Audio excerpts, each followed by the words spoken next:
మేడగది మీరు దేవుని కలుసుకునే స్థలం.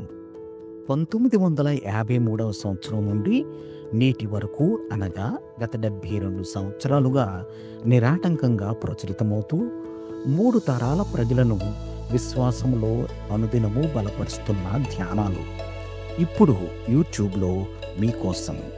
వీక్షించండి, విశ్వాసంలో దినదినము వర్ధిల్లండి. ఈనాటి మేడగది ధ్యానాన్ని చదువుకుందాం. మంగళవారం ఏప్రిల్ 22, 2025. ఆగి తలపోసి దేవుని స్తుతించు. ఈనాటి ధ్యానాంశం ఆగి తలపోసి దేవుని స్తుతించు. ఈనాటి వాక్య భాగంగా కీర్తనలు 104, 24 నుండి 31 వచనాల వరకు చదవండి. నాటి ముఖ్య వచనం: యెహోవా క్రియలు గొప్పవి, వాటి యందు ఇష్టము గలవారందరూ వాటిని విచారించుదురు. కీర్తనలు 111:2. జూన్ నెలలో బాగా ఎండ కాస్తున్న ఒక మధ్యాహ్నం పూట నేను భారీ వృక్షాల మధ్యలో ఉన్న ఒక చిన్న కొలను ప్రక్కగా నడిచి వెడుతున్నాను. ఇంతకుముందు నేను అనేకసార్లు ఆ కొలను ప్రక్కన నడిచి వెళ్ళాను గాని ప్రత్యేకంగా ఆ రోజు దేవుని సృష్టిని గూర్చి తలపోయడానికి కాస్త ఆగాను. నేను మొట్టమొదట ఎర్రరెక్కలున్న ఒక నల్లని పక్షి రెల్లుగడ్డి మీద ఊయలు ఊగుతూ మధుర స్వరంతో పాడడం చూశాను.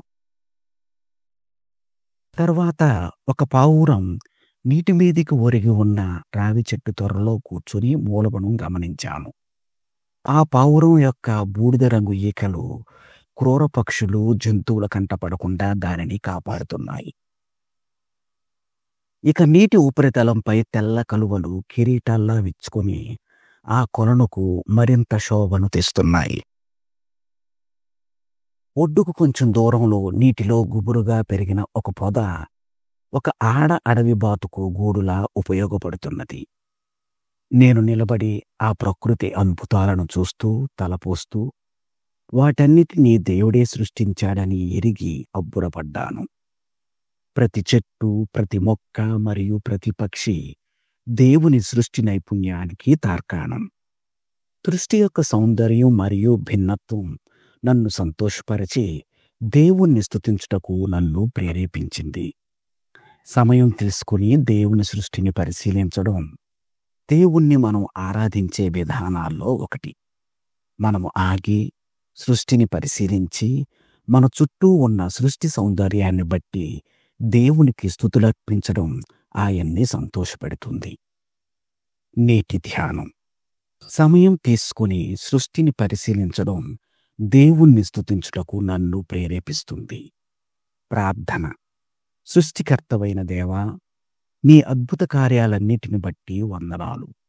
నీ సుందరమైన సృష్టిని మేము నిర్లక్ష్యం చేస్తున్నందుకు మమ్మను క్షమించుము.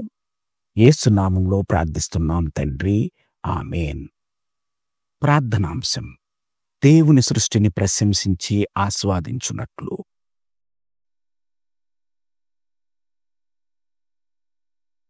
తన అనుభవాన్ని ఈనాటి ధ్యానంగా మన కోసం వ్రాసి పంపినవారు డెబ్రా పియర్స్, మసాచుసెట్స్, అమెరికా. మేడగది అనుదిన ధ్యానాలు మీకు ఆశీర్వాదకరంగా ఉన్నట్లయితే వెంటనే మన ఛానల్ని సబ్స్క్రైబ్ చేయండి. లైక్ చేయడం, షేర్ చేయడం మర్చిపోకండి. దేవుడు మిమ్మును దీవించునుగాక. ఆమేన్.